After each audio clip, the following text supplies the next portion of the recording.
Not for the first time, but I've got no idea where we are, other than it's called Nobby and that's Rudd's Pub.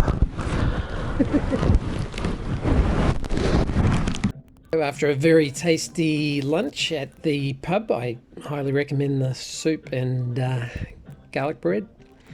We headed off and quickly hit the exact kind of road that I like. 1 minute you're on Tarsiel, the next minute you're on Dit. So I'd seen that this was coming up on the map and let the guys get ahead a little bit. And pretty flat, pretty boring little section here, but anytime you get the option to take dirt rather than Tarsiel, I know what I'm going to do.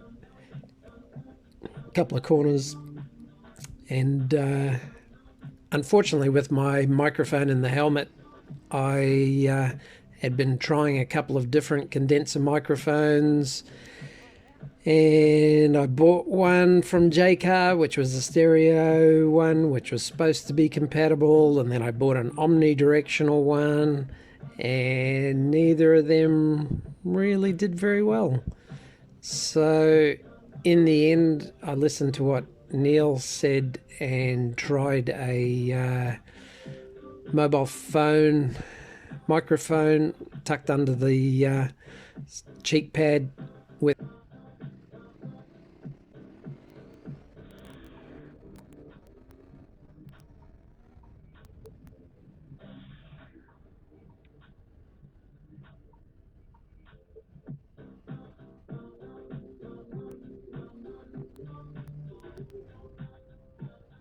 and whatnot. So hopefully the audio will be a little bit better on future ones, and I'll remember not to say 20 times per section, and it'll be a bit more interesting hearing the comments at the time about what was happening at the time.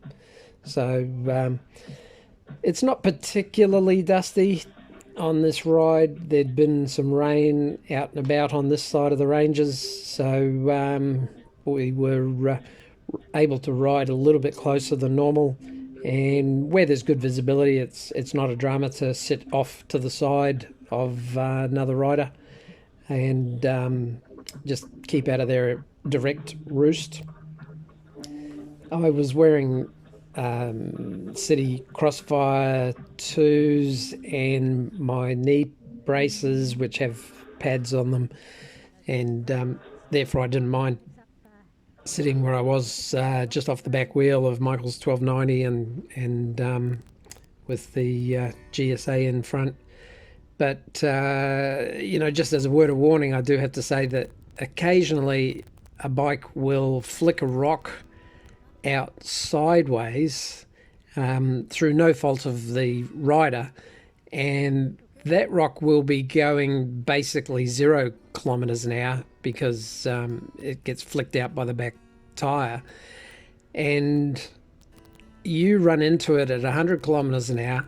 And I can tell you from experience, the boots I used to ride in only came up mid-shin for just adventures like this where we're not going very hard or doing anything crazy.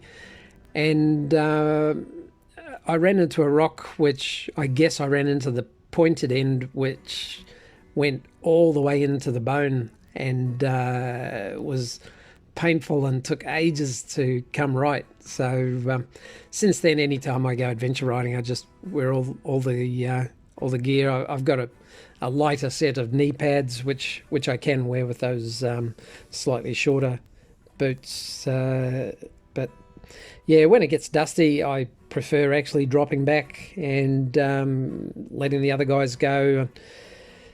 Get a little bit of room. You can see a little bit better. You never want to be crowding the corners where there's no visibility and come across a four-wheel drive coming the other way, or someone towing a trailer, or a wide load, or a tractor, or any of those kinds of things. But these were all just dirt roads which paralleled and took us up towards the highway, and anytime they show up on a possibility of a ride, we're always going to choose them. And the 790 just does it so comfortably. I'm sitting a lot of the time, and literally have to look down and slow myself down when I realise how fast the bike wants to sit. It just very, very comfortable. From there we went to the back road home, which took us up through Queen Mary Falls.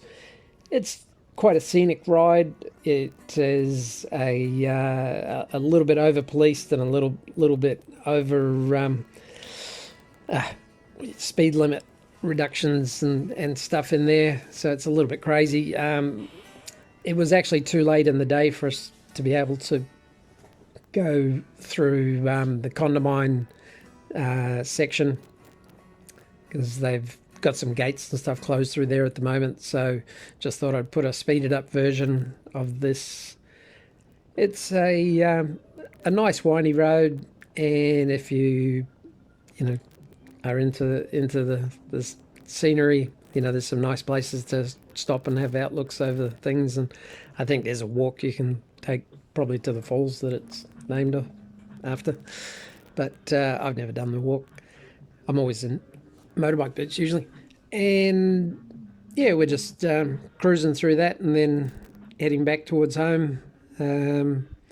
At the end of this, there's a couple of options and a couple of ways to split, and Neil and I live in basically the same kind of area as each other, and Michael lives a bit further south, so somewhere up the road there we split off and head in our various directions, and then Neil and I split a little bit later. But I've got to say, having the Garmin, being able to see the general curve of the road is helpful. You do have to make sure you're not paying attention and getting lost, down in the dash area, doing too much there when you're riding this kind of road, because you've got to keep your wits about you and stay on your side and make sure that you're not doing anything silly there. But it is nice to just be able to look down and see generally where you're going, and if there's any speed limit changes or any of that kind of stuff. So just here at the end of it is the road off to the left there, where the Condamine River crossings come out. So I just waited there, and then we cruised off towards home.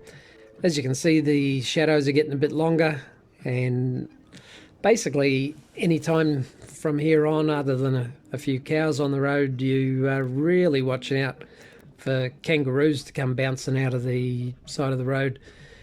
And they're pretty well camouflaged for the drier conditions. They match the brown of the grass and the brush on the side of the road quite well.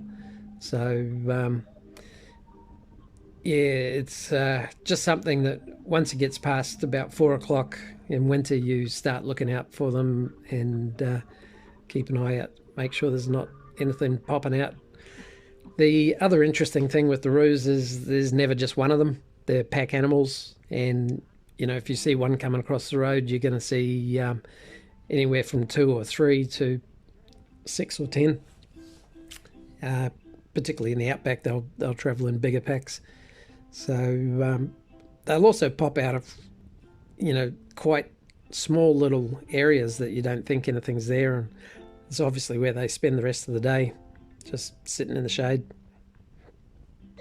So yeah, we're just heading back towards home. Nice day, basically a full tank of gas, and we just had a little bit of a top up, so 400 and something k's for the day, and I don't know, I guess 150 180 of those were back roads and tar seal roads, gravel roads. So right at the end of it, it's quite nice coming through this valley. There's the sun on one side and the shadows on the other side. There's some quite interesting mountain formations and stuff through there. It's a nice piece of road. So this is just a bit of video showing the low light capability of my camera, which is not great. And the GPS also dims at night, so it's not as bright as in the daytime settings.